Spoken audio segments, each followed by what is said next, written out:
so you know, we have to give another round of applause for the future member of Parliament for San Fernando East. Ladies and gentlemen, it is because of quality candidates like Randall Mitchell that the UNC government is living on borrowed time. This government is living on borrowed time because this country knows that if it wants proper governance and decency in public life, if it wants the kind of representation that really matters, it will find it in the PNM. Ladies and gentlemen, Trinidad and Tobago has suffered enough. We have paid a high enough price for our mistake in May of 2010. Too many of our institutions have been corrupted. Too many of our children have been abducted or killed. Too many of our homes have been broken into. And too many of our relatives have been murdered. Simply because this government got in over its head. It is time to put the UNC out of its misery. It is time to pry their fingers from off the country's throat.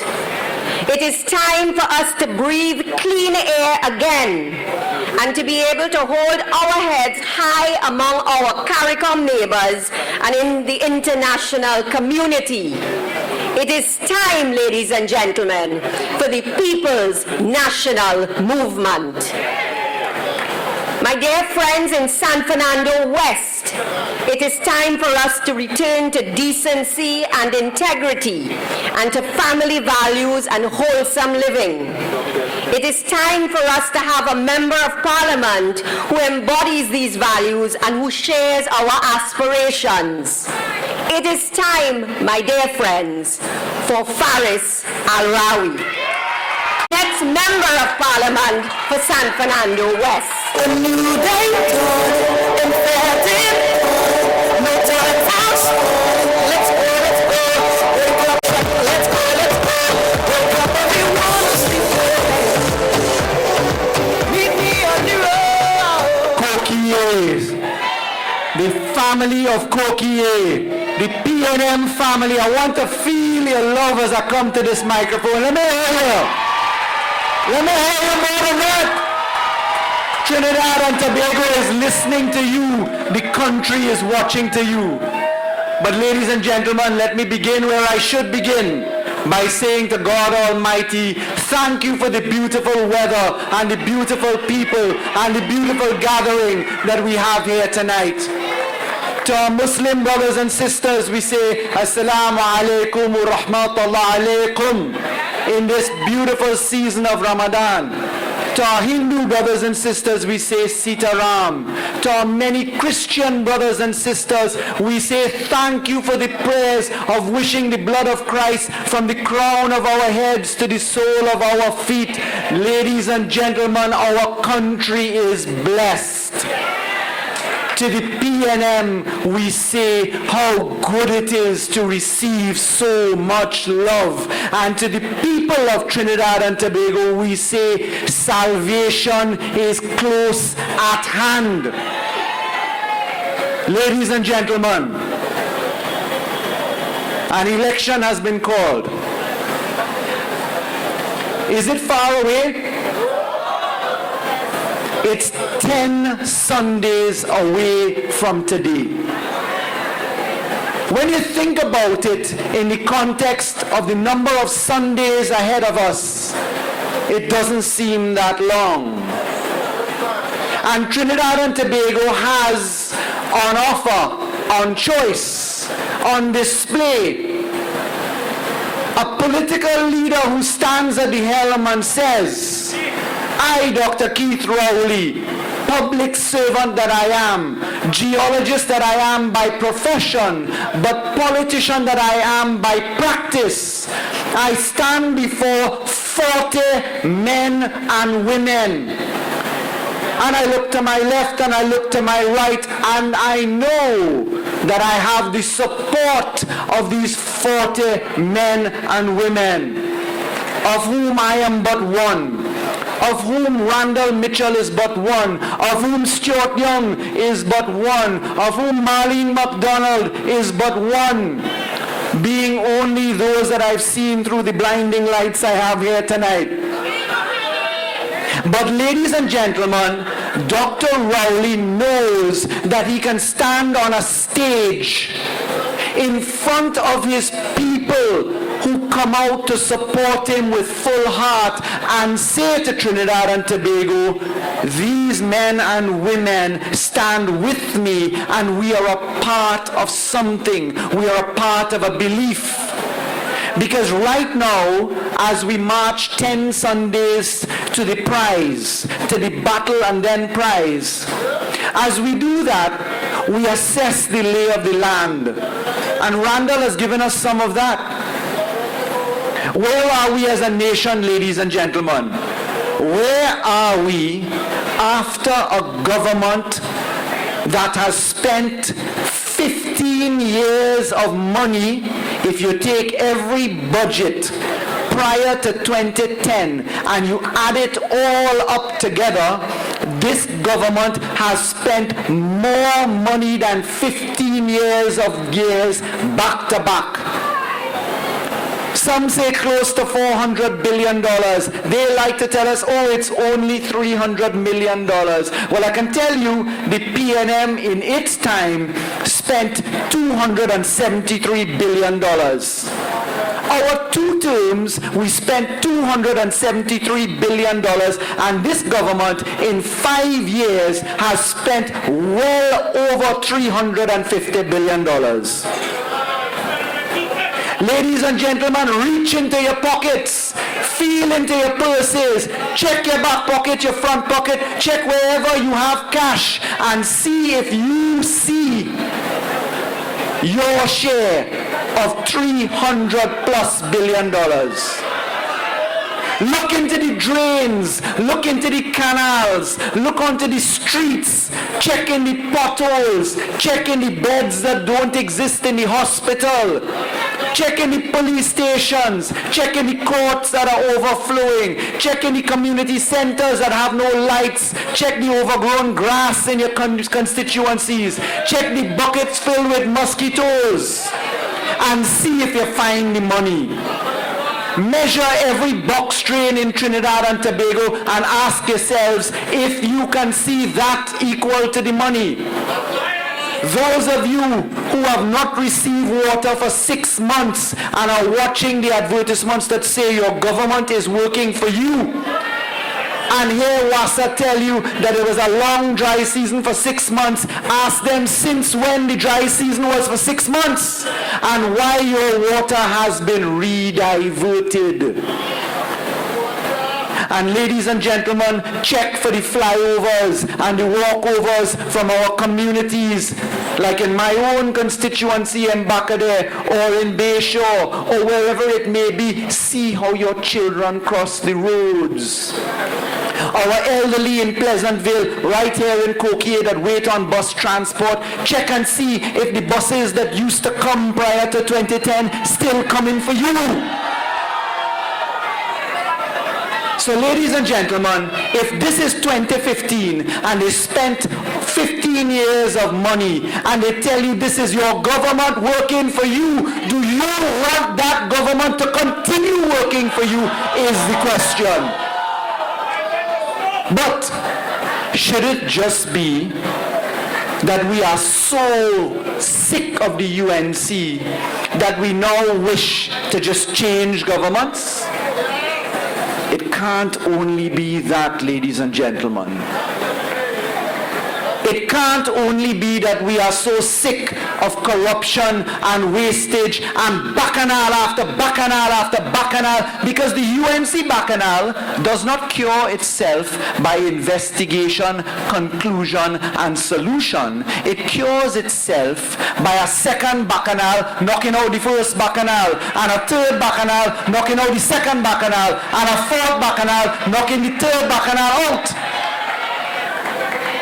And Trinidad and Tobago, the PNM is saying to you, is saying that we offer a solution. Number one, We will not be a part of the UNC Bacchanal. I am the Public Relations Officer of the People's National Movement, and I have had nothing to say about the Bacchanal. And my response given to me by one of my constituents is, tell them, Faris, you weren't there in the courtship. You weren't there in the engagement. You weren't there in the marriage. You weren't there on the honeymoon night. You weren't there when they had children. So you're not going to attend the funeral. And after we get over point number 1, we say that point number 2 is where I started. We have a leader operating under a philosophy, operating together with 40 people and 15 more to come in the government senate and 3,600 more to come on state boards. And communities to operate in tandem with that, who is able to stand up and say it is the PNM, that entity which has been around for 60 years, standing on the shoulders of past servants and volunteers as we do, that offer a prescription. That's number 2. And number 3 that we offer is a policy. And boy, is the UNC anxious to see our policy. And boy, do they try to trivialize our policy. And they laugh and they say Vision 2030 is nothing, while they live in the value of Vision 2020 cut short right now. Because if they didn't have the institutions that we created, the structures that we created, where would they be now? And so we say, ladies and gentlemen, by way of policy, that our manifesto, our contract with the people, will be produced for public consumption shortly. And what we do, ladies and gentlemen, by way of our 4th prescription, is that we, Randall and I, and Neil Mohammed in Pointe-a-Pierre, and Terry Jadunanan in Oropouche East, and Stuart Young in Port-of-Spain North St. Anne's East, and Marlene McDonald in Port-of-Spain South, and Maxi Coffey as he is, and Abigail Nanlal, and anybody you want to name in the PNM. We are at work, street by street, community by community, corner by corner, house by house, door by door, cottage meeting by cottage meeting, communicating with the people and saying to them, analyze our policies which we discuss with them. And one of the policies that Dr. Rowley will no doubt continue to speak about is how significant the local government reform is. But ladies and gentlemen, permit me in the short time that I have to quickly mention one aspect of policy that I want us to consider as a major election issue. As we hear the tassel ruling, we know the presence of a certain special someone is nearby. And ladies and gentlemen, if I'm not mistaken, Dr. Keith Rowley has just joined us. I want you to offer him a walkie into the seat of San Fernando East, into the welcome of San Fernando West, into the welcome of Pointe-a-Pierre, and into the welcome of Oropouche. And while he makes his way forward, ladies and gentlemen, as the traffic is a little thick and he's yet to come out of his car, I want you to think about where we are headed as a people. And I know our DJ is going to interrupt with a piece of good music shortly as well.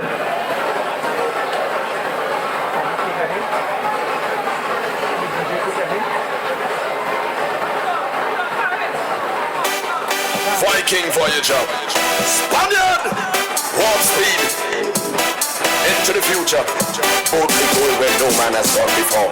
Hey! Hey! Hey! Everybody take a jump to the future, to the future, to the future. Everybody take a jump to the future, to the future, to the future. Everybody take a jump to the future, to the future, to the future. Everybody take a jump to the future, to the future, to the future, to the future. Could you imagine a future where the road is so tough? In a red Marshall Trolley in a river. Let you feel it, feel us feel it. And welcome to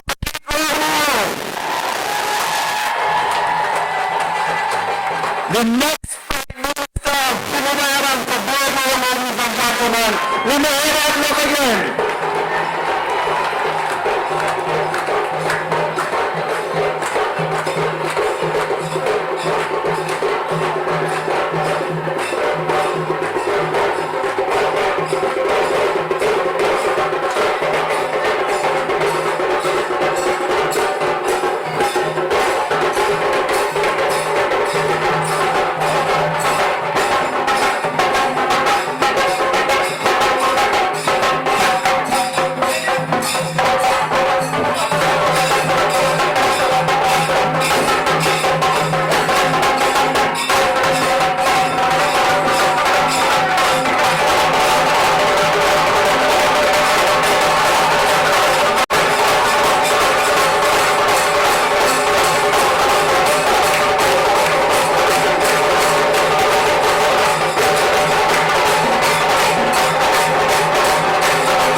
Ladies and gentlemen, our beloved Dr. Keith Rowley, our representative of and three of the most beautiful young ladies, flanked by no less a person than the first citizen of San Fernando, our Mayor Kazim Hussein. Welcome down, ladies and gentlemen, to San Fernando East. Thank you, young ladies. Thank you, ladies and gentlemen, as we welcome Dr. Rowley now properly to the meeting. Ourselves, and we come back to a short description. You've heard where we were. You understand some of the money spent. You understand that the conversation can't only be that we are tired of the government, and you understand that the conversation is that the PNM offers some philosophy, a political process under a political leader with a capable team. And one of the aspects of policy that we're talking to tonight is the concept of crime and the concept of security. Because, ladies and gentlemen, in 2010, you were told that the PNM could not manage crime. You were told that the Special Anti-Crime Unit was an illegal entity. You were told that the PNM's ability was going to be bettered by this government. In 100 days, they would have brought a solution.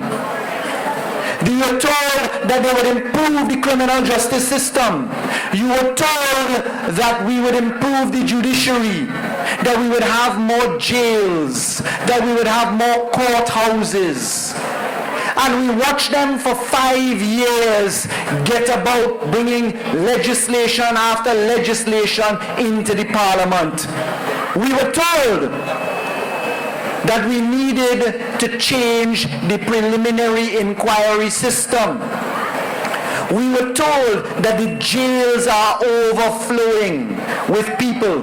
We were told that you needed to have a new piece of law to help to reset the judiciary.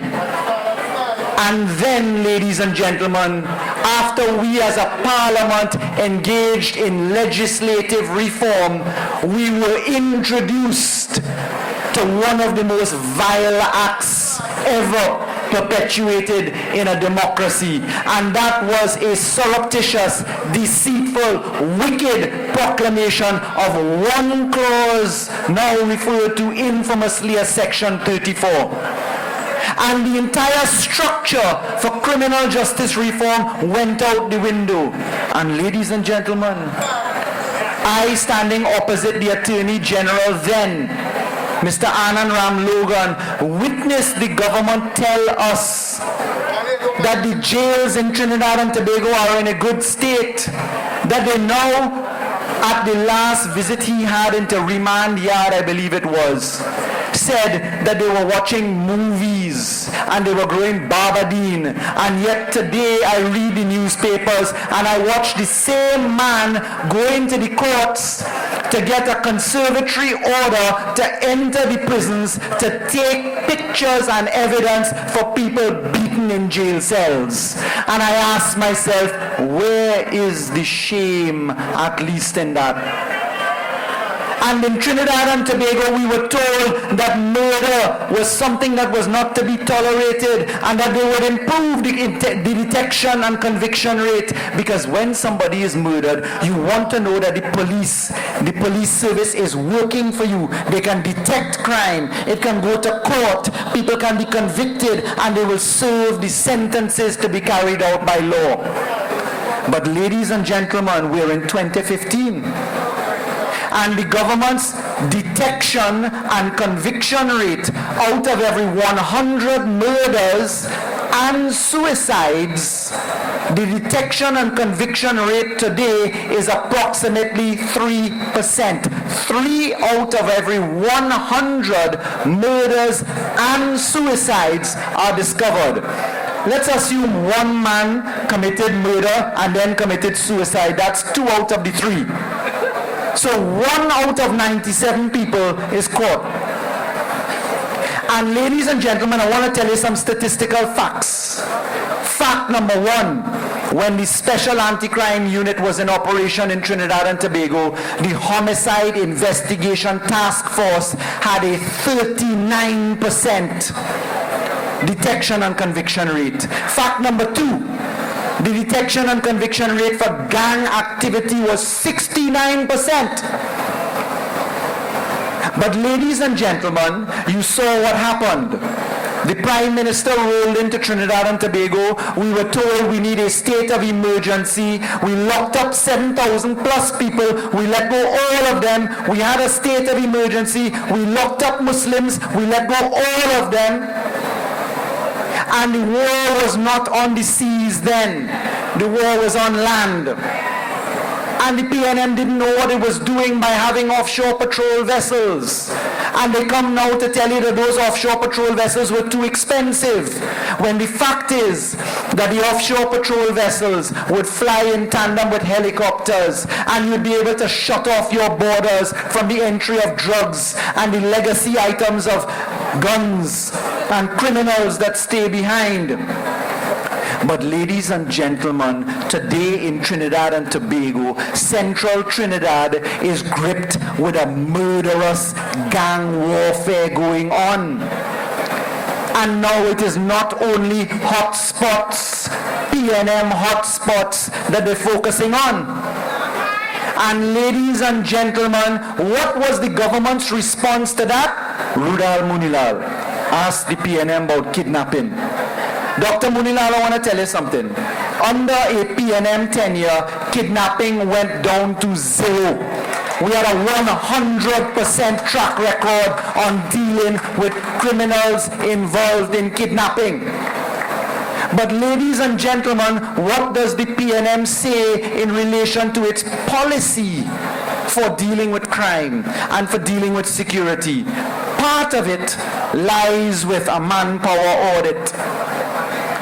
But that is preceded by making sure that you have a commissioner of police who is a permanent appointee, who is selected in a sensible process. And Dr. Rowley has already stated that one of the first acts that the PNM will be bringing forward is to bring forward sensible laws to hire a commissioner of police.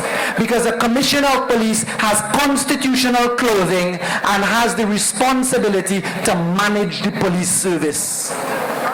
And it cannot be that we accept then Attorney General Anand Ramlogan's prescription that a commissioner of police, if he's acting, was a good thing because he go work harder so they could keep him acting. It can't be that. And secondly, the PNM says that a manpower audit is required and that an improvement of local government is required because our municipal police have an important role to play. The San Fernando City Corporation looks after part of Pointe-a-Pierre, San Fernando East, San Fernando West, part of Oropuch. Added together, it's close to 100,000 people. We have 25 municipal police officers. And those municipal police officers need to be at work in a structure, but we need more of them, ladies and gentlemen. It creates employment for people who are interested in that line of work. It allows for the Trinidad and Tobago Police Service to engage in the detection and conviction of crimes. And the PNM says that in an improved local government structure, we will be able to deal with that. Who are the community police that you see driving around? What laws govern them? And let me tell you this, ladies and gentlemen, the government, when it cried in opposition, when Mrs. Prasad Bisesa cried in opposition that SORT was illegal, is using the same structure today to run the National Operations Center. And the budget of Trinidad and Tobago has the National Operations Center costing for operations only close to $80 million a year, excluding national security under the office of the Prime Minister. And ladies and gentlemen, the PNM says by way of further policy prescription that we must introduce whistleblowing legislation. Because unless there is accountability and consequence for deviant actions, our society will continue to be on the slippery slope downward. And we have no chance of recovery. But how do you detect and convict a crime if the people who are willing to come and give evidence and stand as witnesses suffer the consequences? How many of you recall Life Sport? Do you recall the whistleblowers who came forward, one of them shot dead with bullets in his bed next to his wife? Do you recall then Minister of National Security Gary Griffith telling the country on the one hand, Life Sport has criminal elements feeding the Karapo gangs, and the whole government, including Mrs. Prasad Bisesa, saying no? What happened next? It wasn't me. I take two pull and everything forgotten. Apparently it may not have been two pull only. But ladies and gentlemen, we say that whistleblowing legislation to protect people, to allow them to come forward and give evidence is critical. We also say that the criminal justice system would be very usefully aided by looking at the benefits of anonymous witness evidence. But ladies and gentlemen, it isn't as if some of these things we say now, which will be expanded in our manifesto, hasn't been said by us before. Because under Dr. Keith Rowley, he told us as parliamentarians, those of us who've had the privilege to serve so far, he told us we will not play political football with national security or the state of the economy. They are too important. We will step up to the plate and offer the government ideas if they have none. We will support legislation that they bring forward that makes sense. And we as a political party under Dr. Rowley's guidance have, through hard work and fixing a lot of bad legislation brought to the parliament, we have supported in the Senate close to 96.7% of the laws brought forward. Is that the mark of an irresponsible party under an irresponsible leader?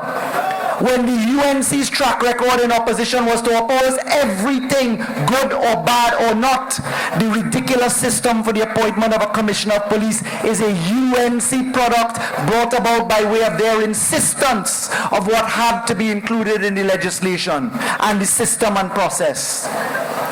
And ladies and gentlemen, we say in San Fernando East, in San Fernando West, in Pointe-a-Pe, in Oropuch East, even Oropuch West, in Diego Martin West, Central East, South Port of Spain, North Port of Spain, in the East in Arima, in Charlottesville, wherever it may be, in Central Trinidad, in Chaguanas, we say everybody deserves to have crime dealt with seriously. and we say that the municipal police forces have to be improved and the manpower audit of the police must be done so you can identify the resources, and you have to have a system of accountability, and you cannot convict anybody unless you start off with a witness, ladies and gentlemen. So, Trinidad and Tobago, what is at stake? Our lives, our communities. What is the PNM doing about it? Where has Randall Mitchell been in the several months since he was announced as our choice for candidate? Where have I been since the announcement in November? We have been on the ground, working community by community, street by street, corner by corner, house by house. But our opponents, yet to be identified, are very comfortable having no one to oppose us. And by the time they do their horse trading, another candidate opposite any one of us has 6 or 5 weeks to run against us. How do they walk street by street, home by home, door by door, community by community?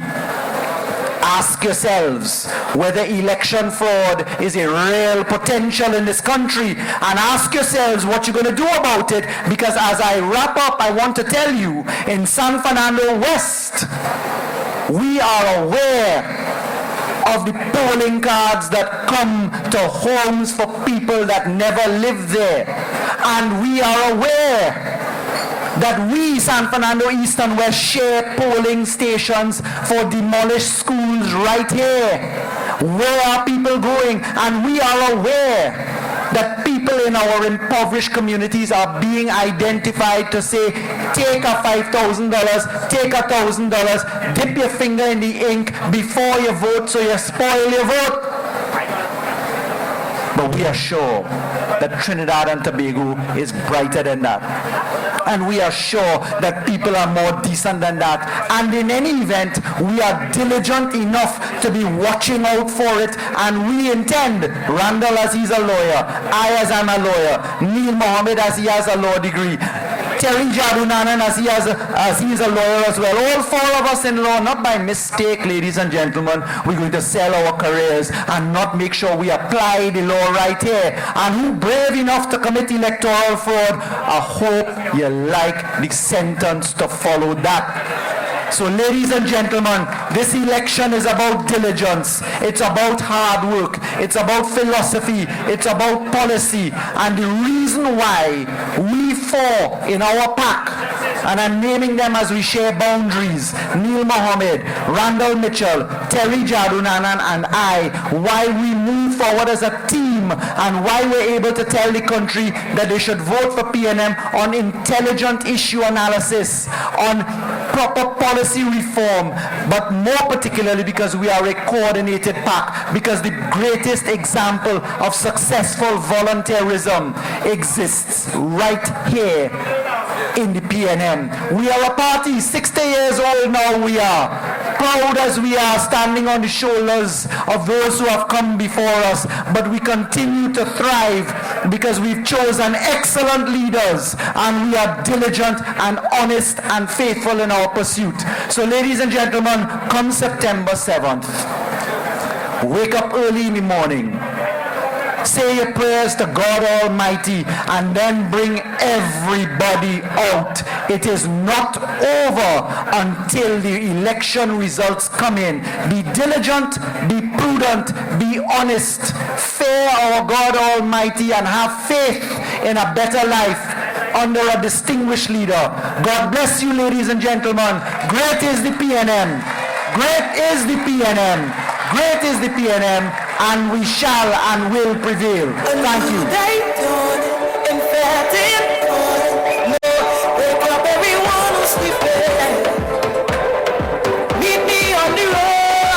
So let's give a big PNM thank you to the next member of Parliament for San Fernando West, Mr. Faris Alwari. And now we are going to have a rendition of How Great Thou Art from Miss Turan Nicholas.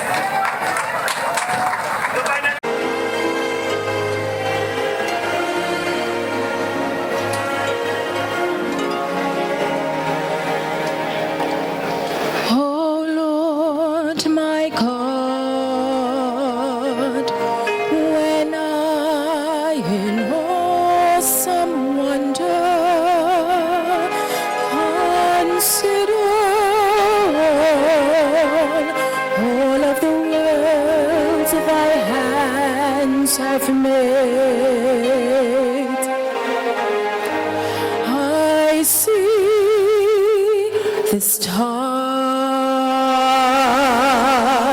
I hear the rolling thunder. Thy path throughout the universe displayed. Then sings my soul, my Savior God, to thee. How great thou art, how great thou art. Then sings my soul, my Savior God, to thee. How great thou art, how great thou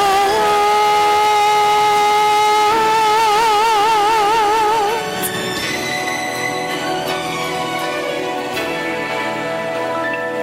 And when I think that God his Son, not sparing, sent him to die, I scarce can take it in, that on the cross my burdens gladly bearing, he bled and died to take away my sin.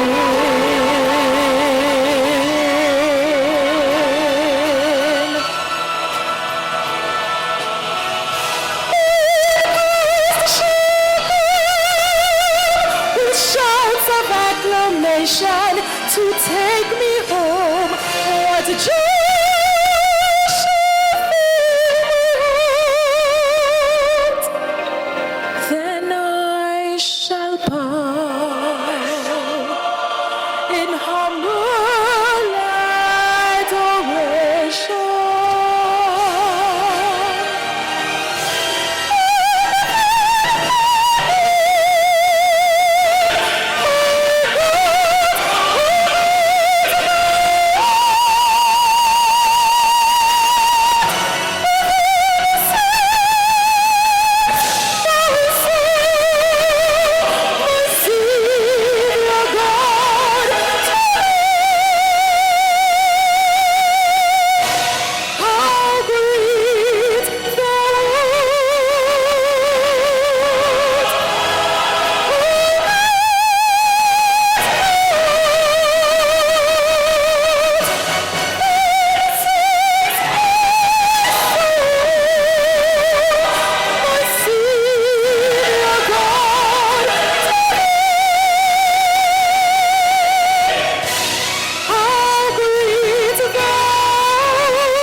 One word for Miss Nicholas. Wow. Let us give her a round of applause, ladies and gentlemen.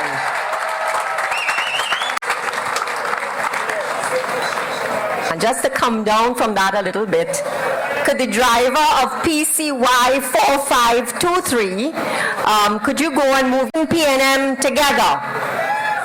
The man who the UNC is desperate to demonize because they understand that unless they paint him as a villain, the whole world will see the hero that he is.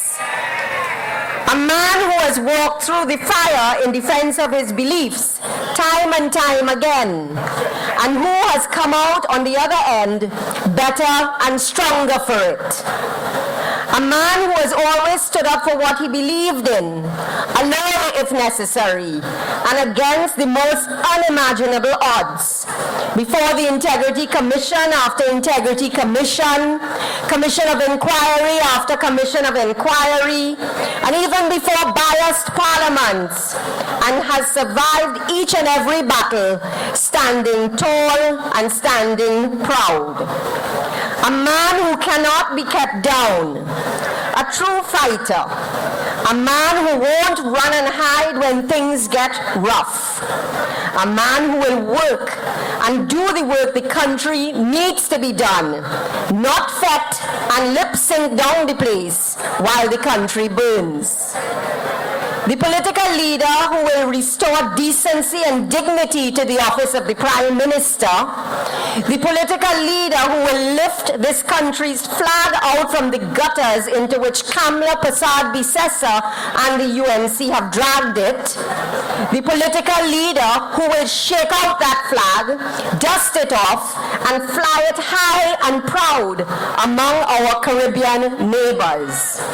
Join me then in welcoming to the microphone our political leader, and make no mistake, my dear friends, the next Prime Minister of Trinidad and Tobago, the Honorable Dr. Keith Rowley.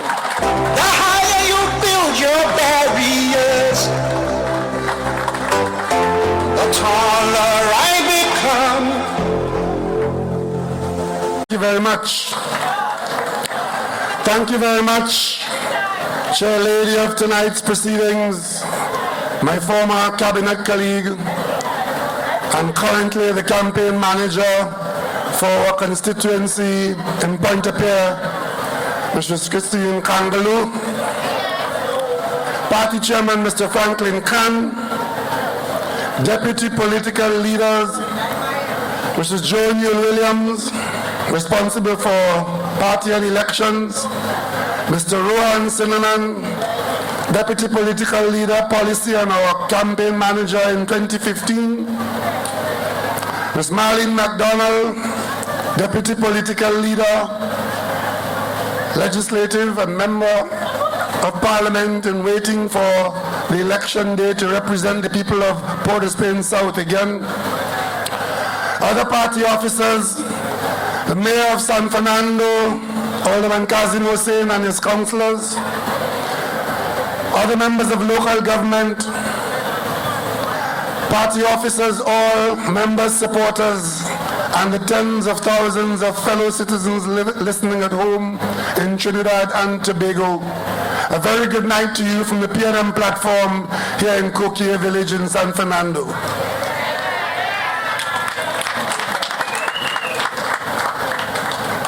When I saw the black clouds hanging over San Fernando this afternoon, I thought I'll get a night off because it might rain. But then certain PNM people started to pray.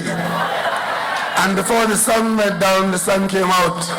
And we're having a lovely evening here in Cocoyea village. But great things happen to us in the PNM. Ladies and gentlemen, on my way down here tonight, I listened to the young lady, Ms. Shepherd, who spoke, because in all our platforms, we give the opportunity for a young person to speak. Not because we are short of speakers, but because these young people inspire us to take responsibility for all the people of Trinidad and Tobago. And I heard the maiden speech on the platform for our new offerings to the people of San Fernando East, Mr. Randall Mitchell. And if there was any doubt that we have selected wisely and selected well, Tonight, that maiden speech indicates that San Fernando East is in good hands.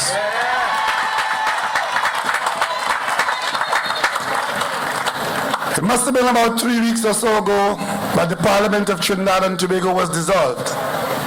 And all members of Parliament, barring those who are allowed to stay on and conduct business until election day, all members of Parliament ceased to be such on that Wednesday night when the Parliament dissolved.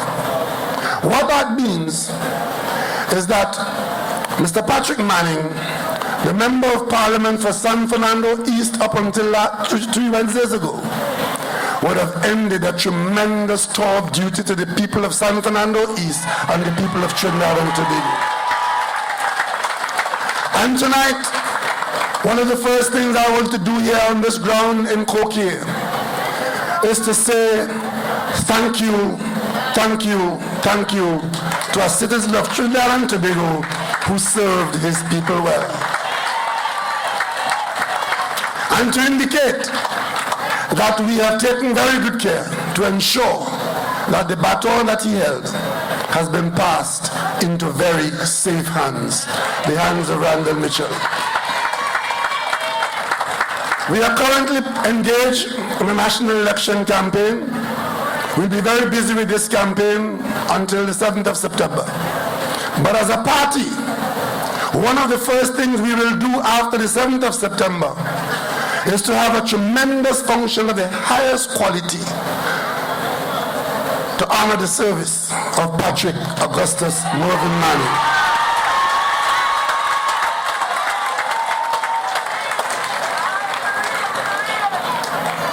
So that is on the offing. But ladies and gentlemen, we are here tonight representing our organization in its 60th year. And if there is one attribute that we have earned, which is very valuable, and will continue to earn it, is one that represents political stability on the landscape of Trinidad and Tobago.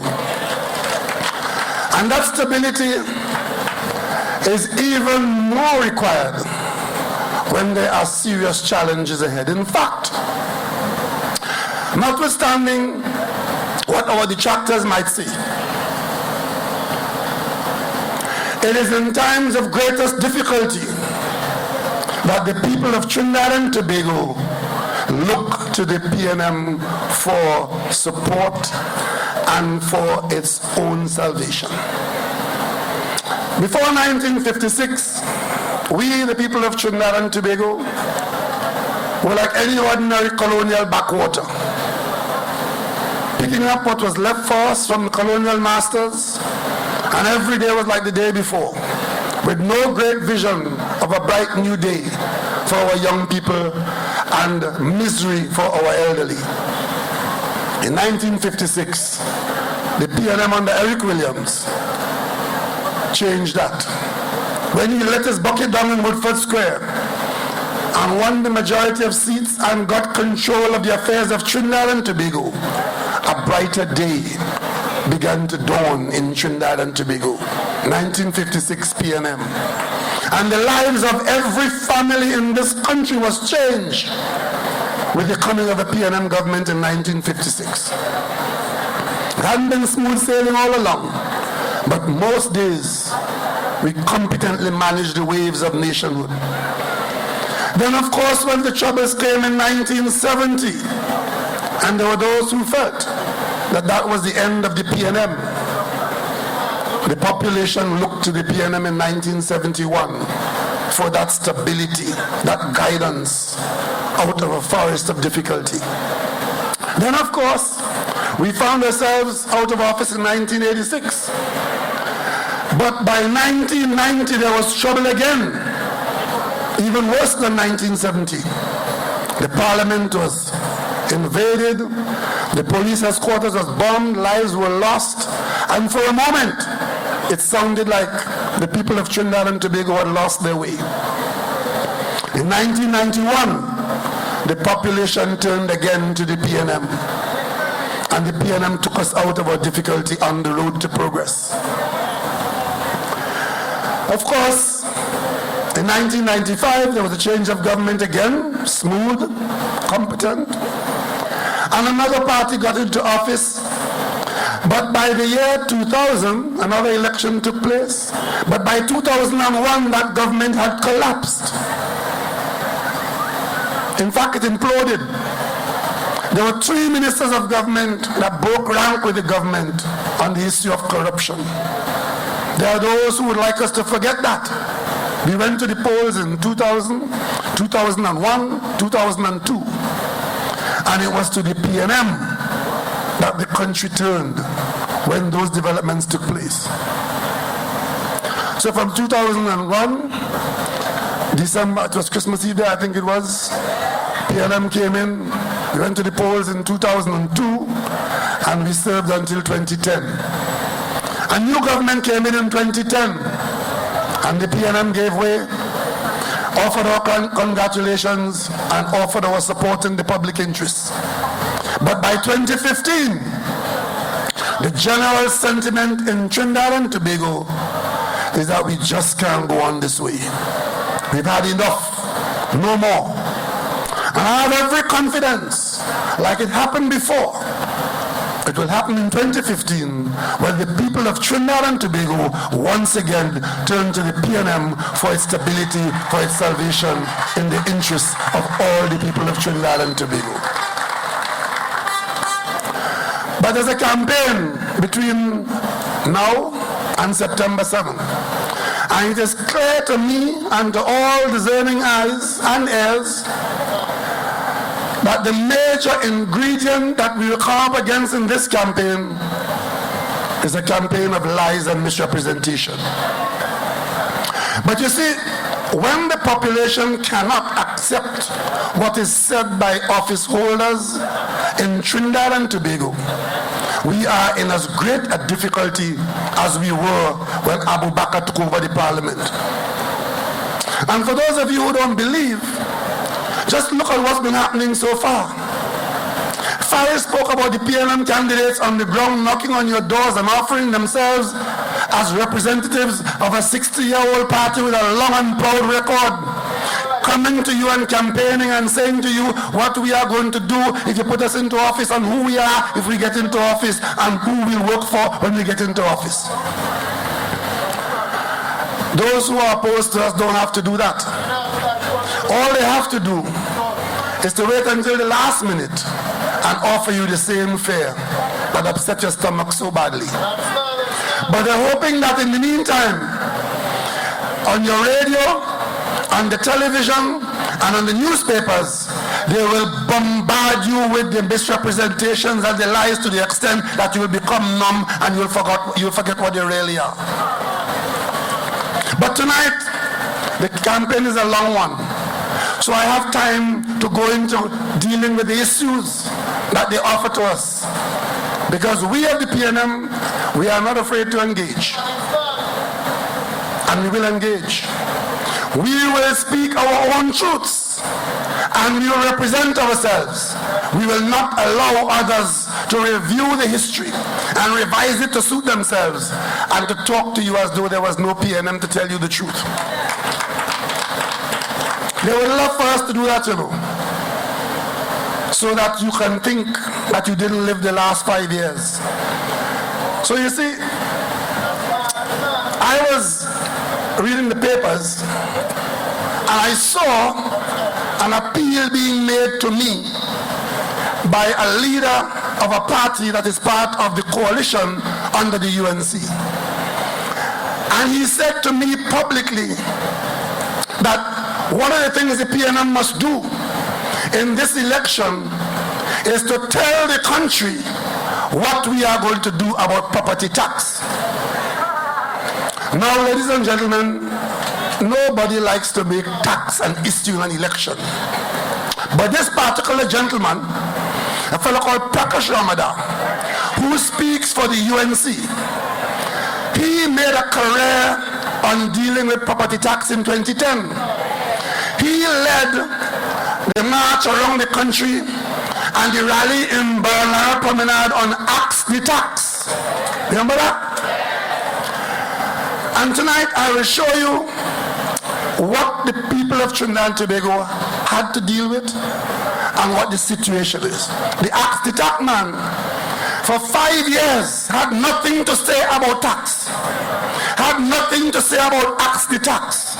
But a few weeks from the general election, he thinks that he can survive this election with the UNC the same way he came into office in 2010 on property tax, and somehow believe that the PLM is afraid to engage the issue, so therefore he can come and promote property tax again and demonize the PLM as though we have some mission to tax people in Trinidad and Tobago.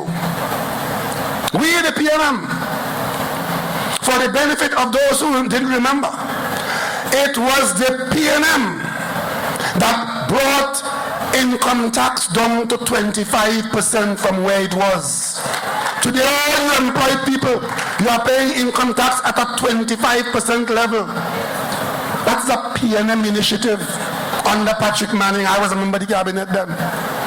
It was the PNM that said that if you're earning $5,000 or less per month, you pay absolutely no tax.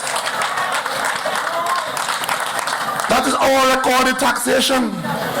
It was the PLM that removed taxes of a variety of issues. But in a general election of 2015, where Prakash Ramadan and his colleagues in the UNC want a campaign issue, he raises a question to me to respond about the PNM's position on property tax. Mr. Prakash Ramadan, here is your answer. We will do the same thing that the UNC is doing now, which is to observe the law. Let me show you what they did.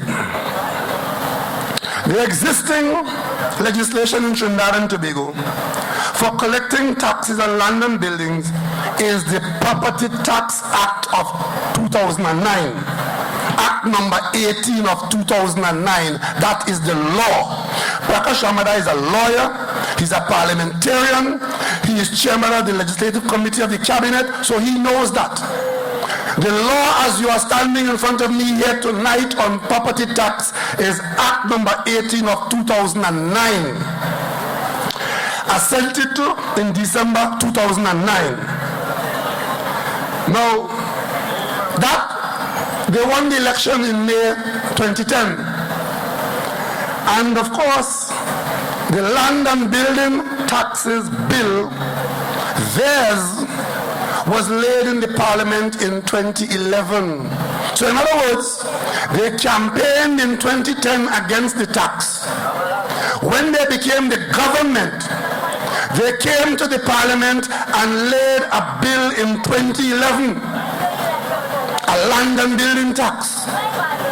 And then when they were called out for doing the same thing they criticized on the campaign into government, they allowed that bill to lapse in June 2011 when the parliament prorogued.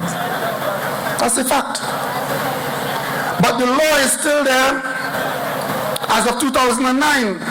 So what did they do? Finance Minister Winston Tukaran, he announced through the Prime Minister that they are giving a waiver for 2010, no taxes for 2010. That is how they dealt with it. So nobody in the country was going to pay property tax for 2010. And then that went on until the new Minister of Finance came in, Mr. Hawaii, and he too joined the waiver and gave waivers. But he did something else that Mr. Prakash Ramadan knows about. He went back and he said that they will change the property tax regime into 3 phases. In other words, the government of Trinidad and Tobago will return to collecting taxes, but they'll break it up into 3 parts.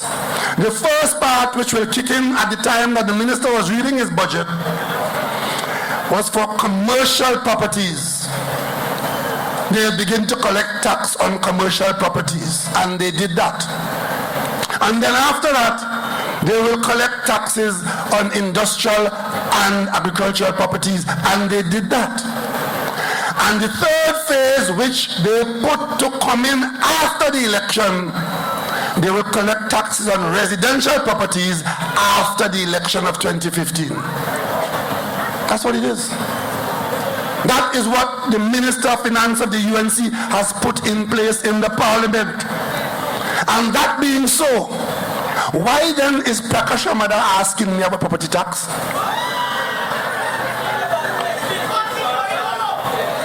He thought I was sleeping in the Parliament. He thought I wasn't leading the opposition. He thought I wasn't leading the PNM. He thought I wasn't leading for you, the people of Trinidad and Tobago. What I have just said there to you is the law that they put in place, that they have in place. They have already kicked in phase 1 and phase 2. In fact, he spoke about, let me tell you what phase 1, and in fact, let me quote for you the Minister of Finance, because you see these lies that this government is telling, you see this misinformation, you the people need to have the facts and the evidence of their misconduct to know how to see them and how to treat them. Let me quote for you from the budget.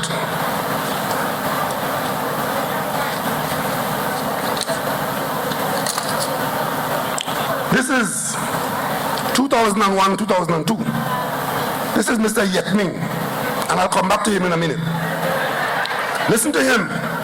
Mr. Speaker, in keeping with our objective of transforming our tax administration into one that is more efficient and equitable, government will undertake a reform of the existing property taxation regime. The new system will allow for a more equitable taxation of properties. Phase 1 of the reform has been completed and focused on the development of a new property taxation system, as well as a detailed mapping and valuation of properties in pilot sites in Arima and Point Lisas. Phase 2 will focus on full-scale valuation of all properties through an aerial survey throughout Trinidad and Tobago and will span a period of 2 years beginning in 2001. That is Gerald Yetming, the Minister of Finance under the UNC. Yet you have Prakash Amada coming to ask me, leader of the PNM, about property tax, as though some demon exists in that phrase and is something that belongs to the PNM. And then they came to the Parliament and put it in place, give you amnesty for 2 or 3 years under Winston Buchanan and under Larry Hawaii, put a new system in place to kick in after the election and think we're not noticing. Dr. Shamada, we have nothing to add. You've done it, we will obey the law. The PNM is a law-abiding party. And if you think that that is what's going to get you elected, try again. But let me explain to you what has been going on in this country, why the PNM had said that we need to review the whole system of taxation collection. Assuming there is no new law, there's nothing happening to the existing law before 2009. Listen to what the story was. Under land and building taxes. In 1994, this country collected $109 million as the take on land and building taxes. But the tax collection had become so inefficient and so ineffective that by 1997, the collection was only $56 million. So you had more houses built, you had the original houses still in place, you collected $109 million in 1994, but you find yourself collecting $56 million in 1997. Problems of collection of the tax. And by 2001, you're collecting $59 million. By 2005, 10 years later, you were collecting $62 million. So something was radically wrong with our taxation collection.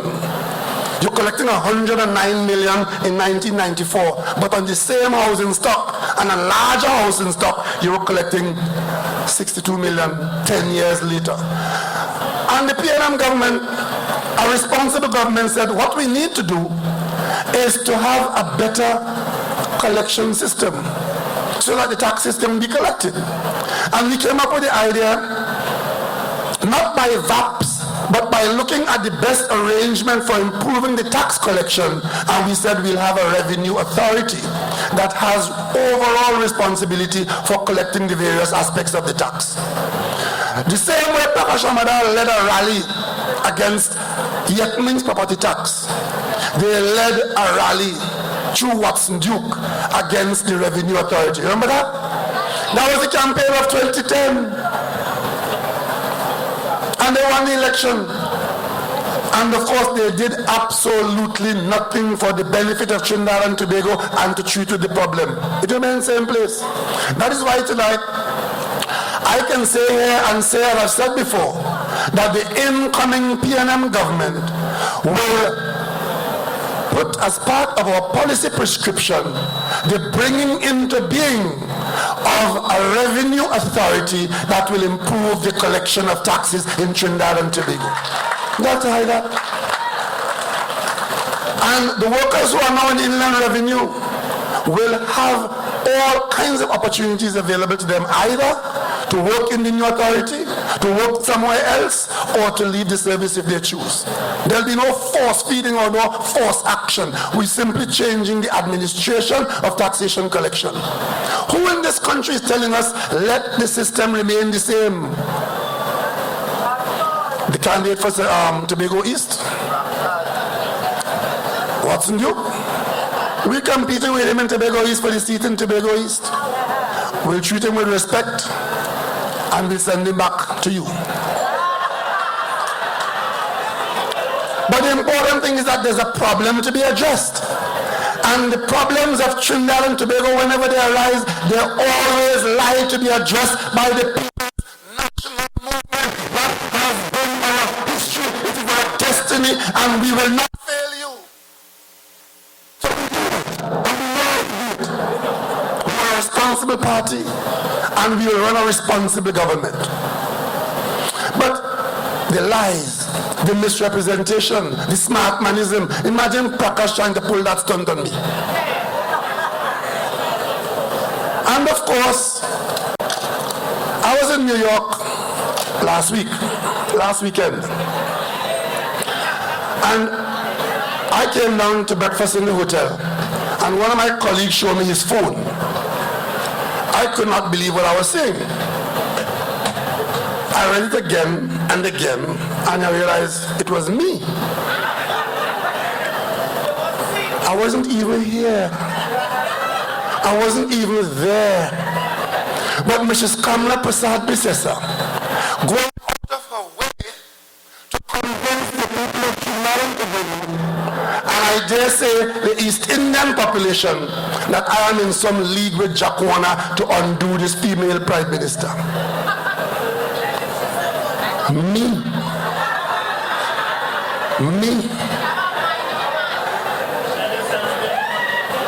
And I'm wondering what goes through the mind of Mrs. Kamla Prasad Bisesa. Even if they tell her to do that, even if somebody tell her to do that, shouldn't she know to say to them, I can't do that? Because if there is one person in this country who she cannot attach Jack Warner to, it is Keith Rowley. Because it is Keith Rowley, leader of the opposition, who raised with her from day one the dangers of a love for Jack Warner. But she somehow believes that the same way Prakash believes that he could fool you with the tax, that she could fool you by spreading Jack Warner's calamity of the UNC onto the PNM and onto Keith Rowley. And here the proof of me being in bed with Jack Warner. That Jack Warner came to a march organized by farmers in my constituency. The PNM took part in the march, the MSJ took part in the march, some churches took part in the march, we all took part in the march, and I greeted Jack Warner when he came in and greeted me in my constituency. Well, if greeting Jack Warner by shaking his hand when he extended it to me, put him in bed with me, where am I with a woman who gave me a cupcake?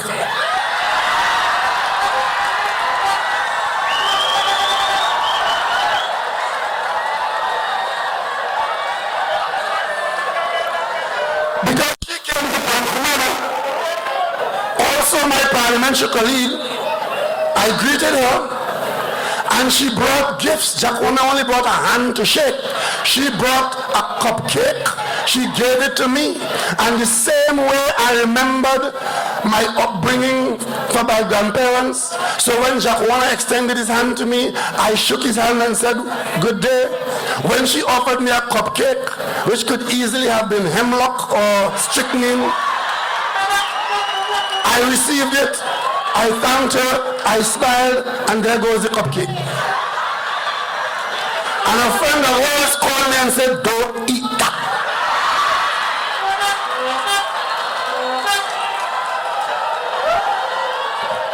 But you know, they say, it is not the gift, it's the thought.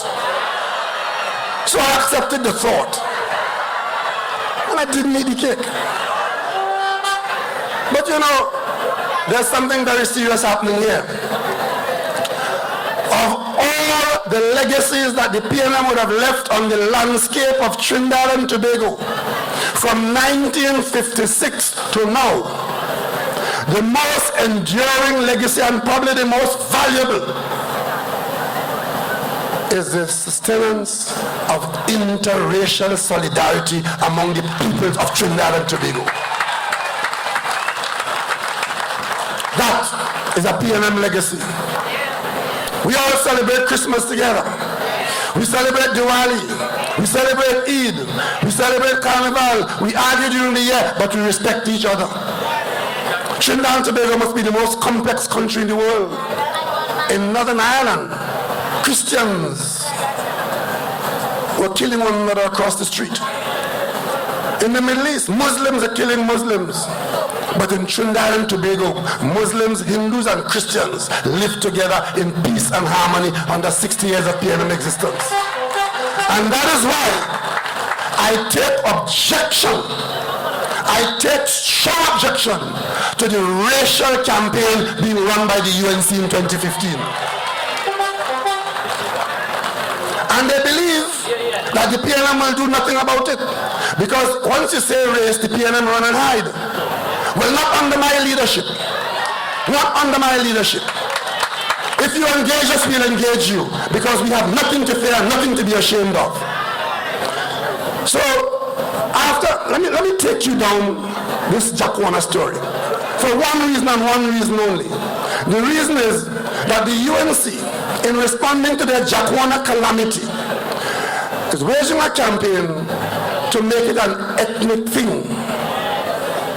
And that is why they're trying to draw me into it, so that I can be in the same boat with Jacquona. Let me tell you what the record is. When I raised the problem of Jacquona with the Prime Minister in June 2010, you know what the headline in the Express was? 18th of April. Warner has full cabinet support. National Security Minister Jacquona has the full support of every single member of the cabinet. Communications Minister Jamal Mohammed said yesterday. So Jamal Mohammed, who spoke for the Prime Minister and the cabinet, told us that in the face of objections from the PNM and the rest of the country, that Jacquona has the full support of the cabinet. So what is Mrs. Prasad Bissasa calling my name for?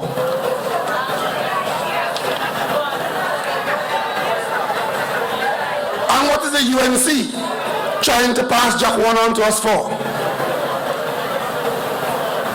In October 2007, Jacquona was welcomed as the chairman of the UNC. In December of that year, he became a member of parliament put up by the UNC. In 2010, he became the chief whip in the parliament. In May of 2010, he was made Minister of Works and Transport and Minister of Everything. And in June of that year,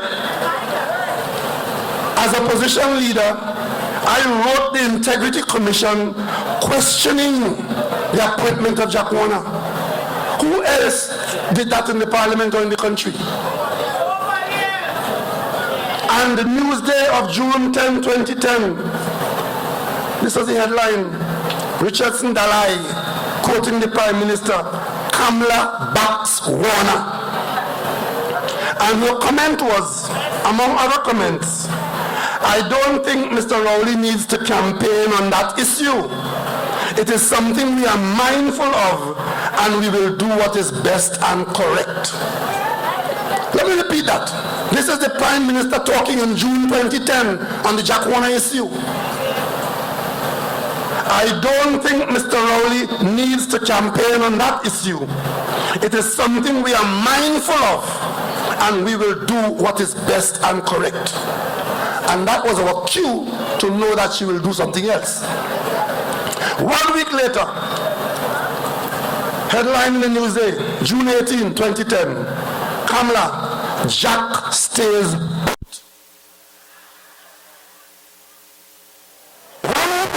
She will do what is best and correct. And what was best and correct is that Jack stays put. And you know how Jack stayed put? You, the taxpayers, paid 4 eminent senior counsels to tell you what I told her for free. The 4 senior counsels that they hired, among them Fenton Ramsay, Ellis Clark, Mr. Beloff, the Englishman. You know what they asked the senior counsels? They asked the senior counsels whether it was a breach of any law. The answer was no. There was no breach of any law. It was an ethical understanding that it was violating the parliamentary code of ethics.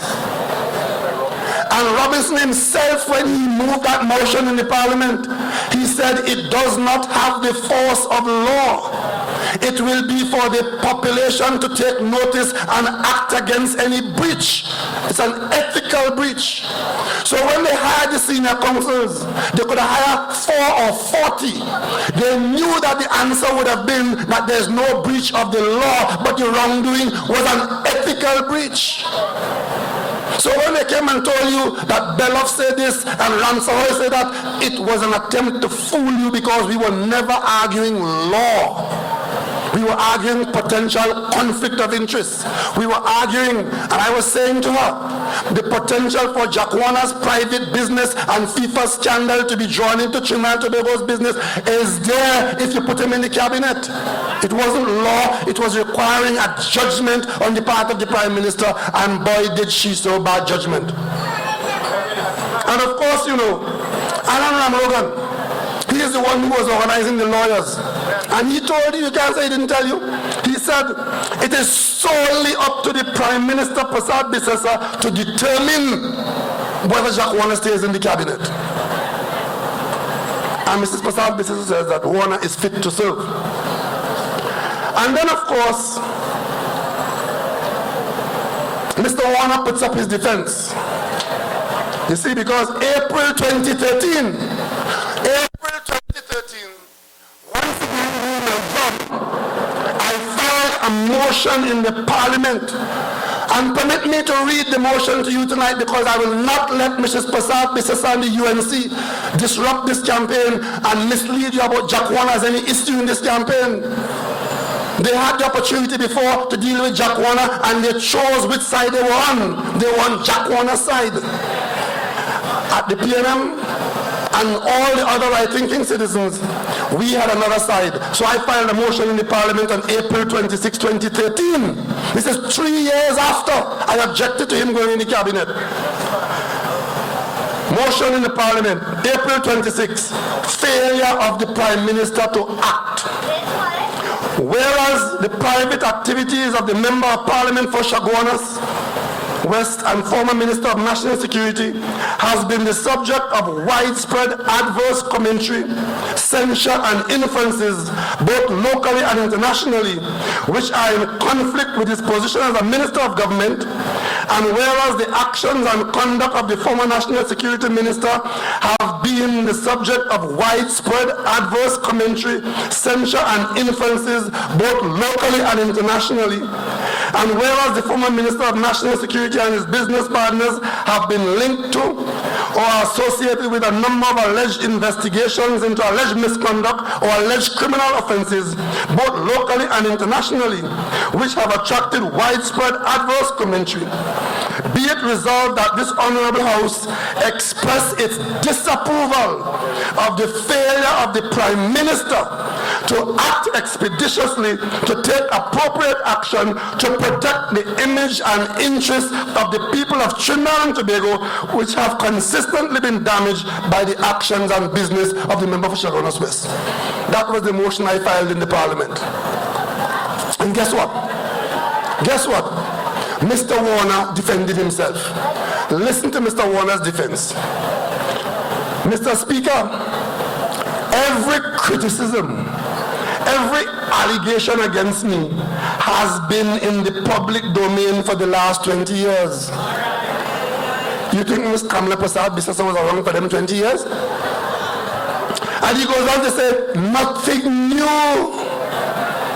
They rewrite, they remodel, they rebrand, yes. Rebrand, but it is the same criticism. That was Mr. Warner taking a position on my motion, saying to all of them in the UNC, especially the Prime Minister, we know this. So where is Ms. Kamala Prasad business coming from now to suddenly discover that Jack Warner have leprosy and he belonged to the PNM? And of course, one husbandman whose wife was being supported by Jack Warner, we found out after, one Munilal, he was in there too in the motion. Listen to him. Listen to him. Mr. Speaker, this motion, to use the Latin term, is ocious. The motion is ocious. O-T-I-O-S-E. Derived from ocious. O-T-I-O-S-U-S. It is ocious, meaning that the motion serves no practical purpose. It has no point. It has no reason. It has no purpose. It is null, void, and futile. That is Rudal Munilal, who thinks he's a clown. But what we didn't know then, we know now. Jack Warner was mining him. So when I move a motion about Jack Warner's suitability, and he pretended to be representing our approach east himself, and even when Jack Warner come out and say, boy, hush your mouth, I was mining you and your family, he said, no, it's not true. And then all of a sudden, Jack Warner produced a series of checks every month. I don't know if he was Jack Warner handyman, his gardener, his driver, but every month, Jack Warner's check show his name with $7,000. And all I want to ask him tonight, that $7,000 a month Jack Warner was paying you, did you declare to the Integrity Commission? Because if you deny that Jack Warner was paying you, I have to assume that you deny the Integrity Commission too. But he knows I didn't file my property in One Woodbrook Place. My wife and I own an apartment in One Woodbrook Place that we paid for. He went to the Parliament with the deed, and he knows I didn't declare to the Integrity Commission after he tried to imply that I got it for free from the developer. So he knows what I didn't file. So I'm free to ask him tonight, the money you earn from Jack Warner, $7,000 a month, that published every day in the sunshine, did you declare it to the Integrity Commission? And if the answer is yes, why then were you lying to us and say Jack Warner didn't pay you any money? You all understand the kinds of people who have the affairs of state in Trinidad and Tobago? And of course, it wasn't only Munilal who jumped to the defense of Jack Warner then, you know. There was one called Arnold Roberts, Man, he spoke at length because he was their pit bull. And of course, Rowley was the demon. And of course, Anna Logan says, in the Express of April 27, 2013, I won't probe Jack. In other words, I'm going to get a free pass. But you know, what they're aiming to do now is to make the 2015 campaign one of a race. So, Fitzgerald Hines, at a meeting in Belmont, said that Kamla Prasad Bissessa and Ashworth Jack, one leading the UNC, one leading the TOP, both of whom had houses constructed involving a particular contractor. One said he built a house from pumpkin, one had the contractor paint off his name from his equipment when he was working in the Prime Minister's yard. And in that murky environment, Mr. Hines was saying, Ashworth Jack and Kamla Prasad Bissessa, both of them, alligators from the same murky lagoon. You know, they see race. I don't know what race Ashworth Jack is, but I seem to remember the last time I saw him, he was Hines' race. And the Prime Minister jumps out with Satmaraj behind, saying that Hines must be chastised for racial comment. And the Prime Minister now appeals to the one-third population in the country not to support Hines and the PNM. And who is the one-third population? The Indian population. Appealing to them that Hines' argument about the house that they can't explain in Tobago and Philippines, that is race. In other words, scare the PLM away from asking the questions that they have to answer, because Ashworth Jack was made to answer in Tobago, you know. When he said he built the house from pumpkin and cucumber, Tobagonians took the answer for what it was worth and kicked Ashworth Jack out of Parliament in Tobago. And in Trinidad, Mrs. Prasad Bissessa don't want you to ask her how come she gets so wealthy to build that mansion when it couldn't be built before. And why was the contractor who was working there painting off his name from the equipment? And why he became the contractor of choice of this government that got over $2 billion in work all over the place. She doesn't want that. She wants you to discuss race. And goes on to tell our young children who are not yet properly educated in the country's history, that the PNM is somehow a demon party that you must stay away from. The PNM is the party that built this country and gave opportunity to everybody of race, color, creed, or class.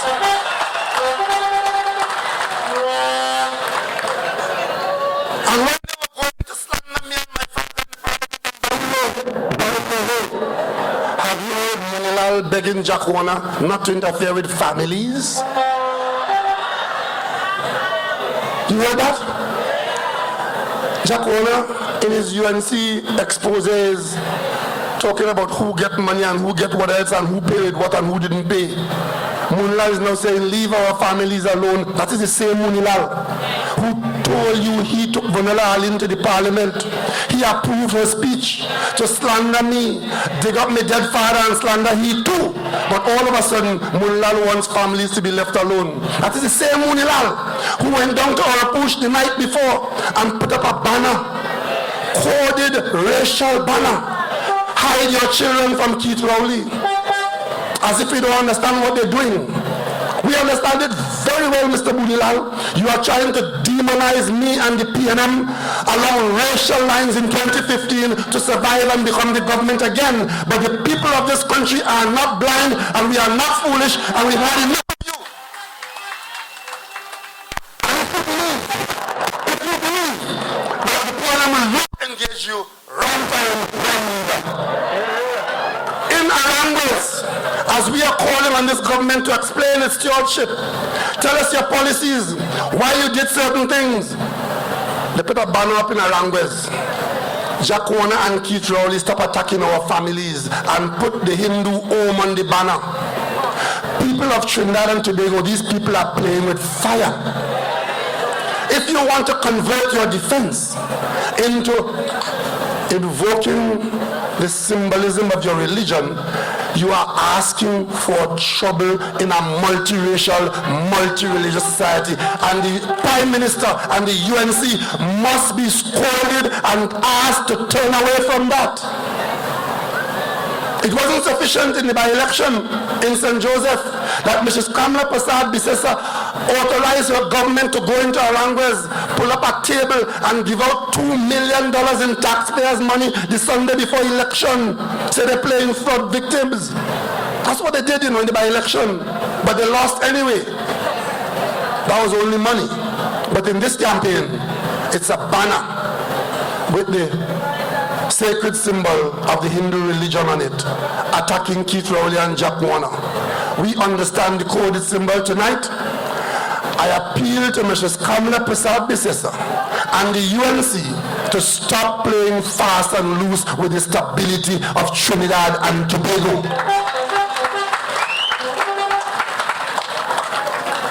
We have been in a position for 5 years.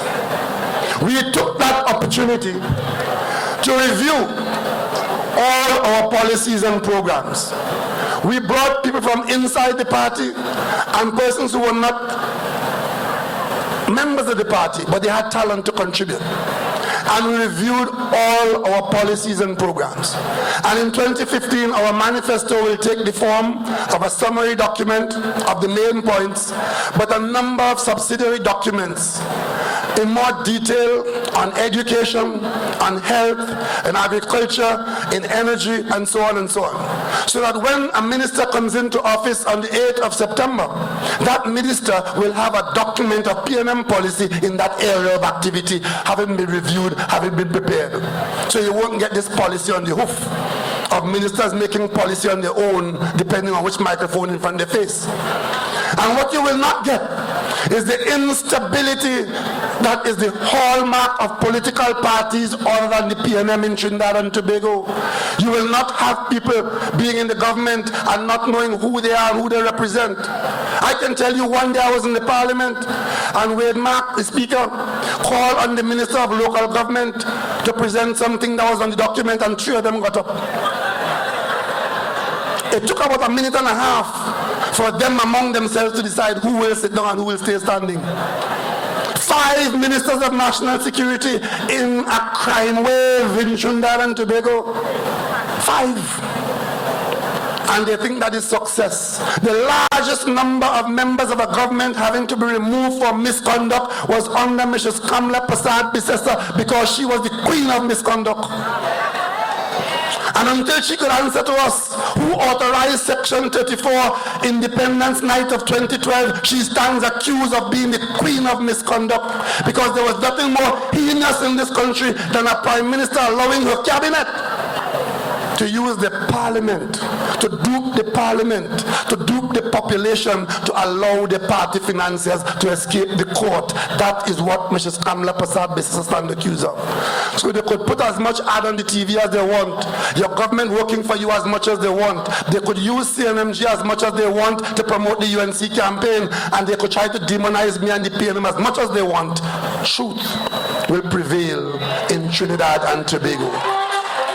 Truth will prevail. One of the major aspects of our policy coming in 2015 is that once and for all, this issue of local government reform will be dealt with. And based on the experience we've had in Tobago over the last 20-odd years, we are confident that we can give more authority to local government, give them more resources, and get a better outturn with respect to serving the people of Trinidad and Tobago. Today I received the document on local government reform, and it will be a major part of our manifesto. It involves all of the areas of responsibilities that we'll give to local government. It has identified all the laws that have to be adjusted so as to do that, and to remove the Minister of Local Government and let local government executive deal directly with the relevant department of the Ministry of Finance.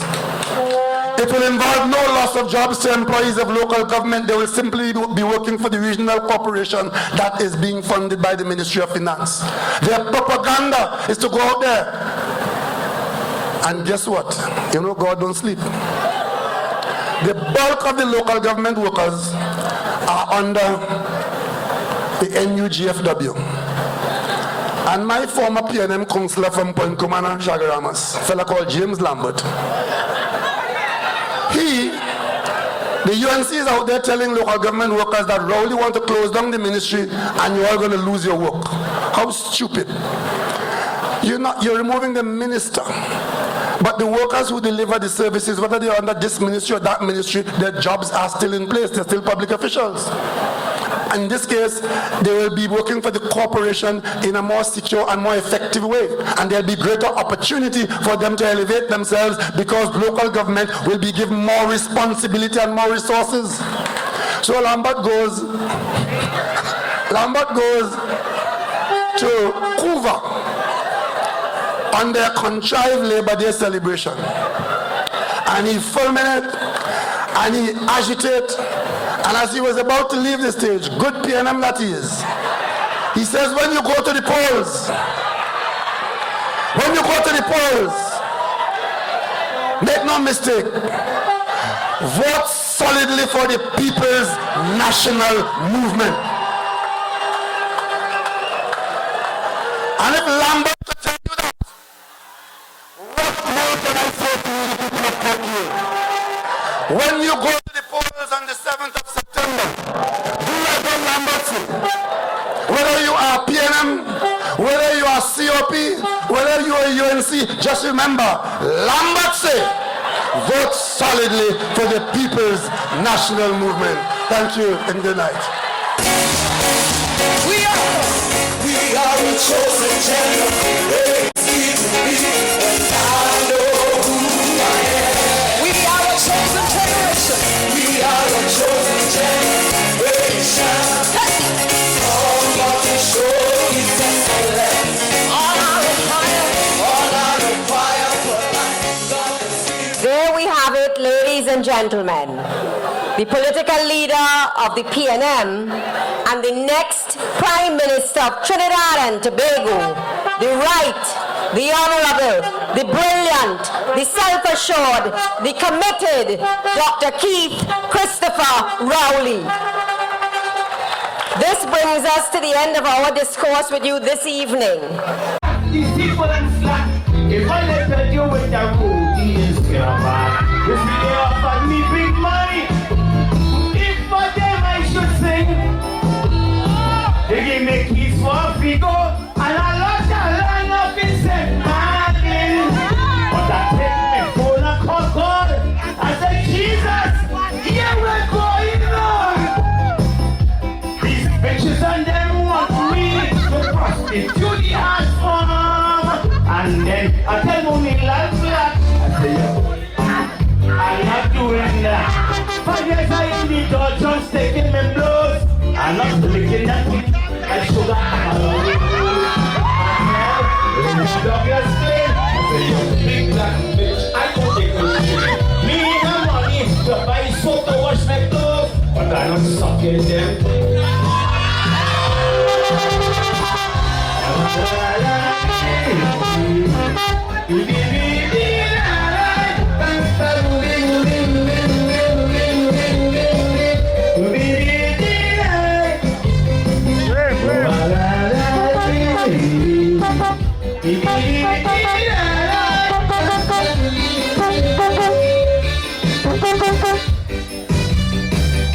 Self-Nourish put his own self in trouble. His comments disrespected black people. All chippy and body guards in the song. It was just a fresh and fast off the face and wrong. But it's really amazing how people just change. Since she thinks she's royal, the girl we are in. She used to be a good little girl in the land. Now she is big business girl. Such guys on ya, I go rock with the big money. And all the offers and things. But if I do that and swing, I could no go back, skin up, park and sing. That's why I take my phone and call God.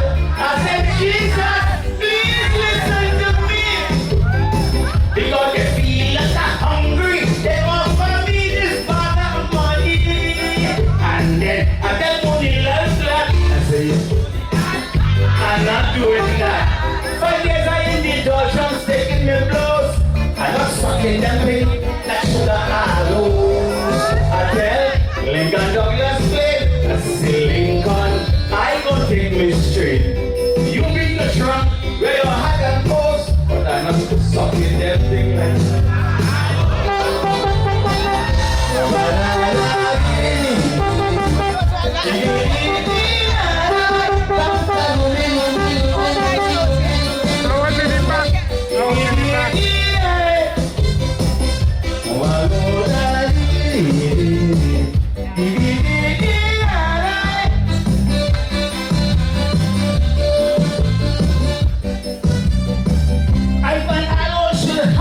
no gratitude.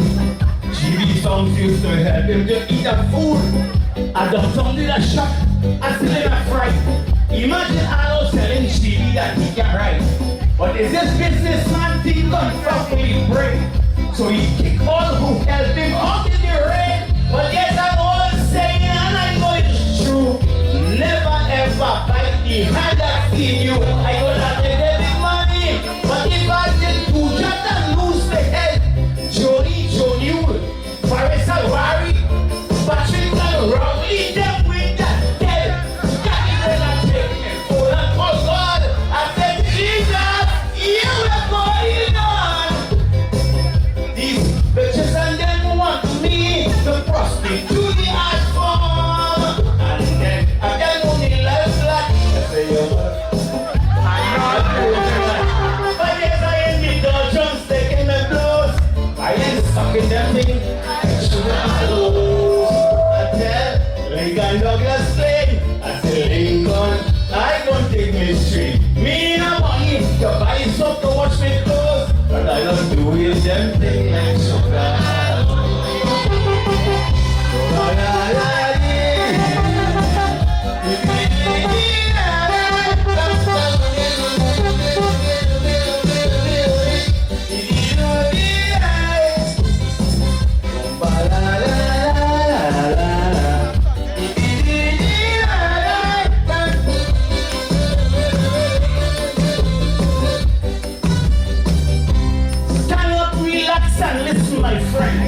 I remember the good days of PNM. It didn't have discrimination, it didn't have hate. Everybody used to get something on their plate. They used to get pan bakwa, kaiso and chutney. John, you used to get some all the money. But this government, they're so vindictive and bad. The worst government that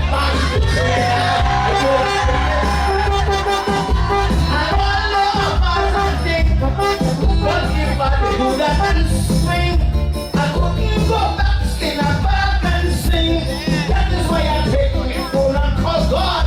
I said, Jesus, yeah, what's going on? These people and them want me to prostitute the art form. And then, I tell only last black. You thought I would have said that. I did the doldrums taking the blows. I am doing them thing like sugar hallows. I tell Lincoln Douglas Plain, I say Linky, I don't take you straight. You read your trunk where your heart and goes, but I don't suck in them like sugar. Thank you so much.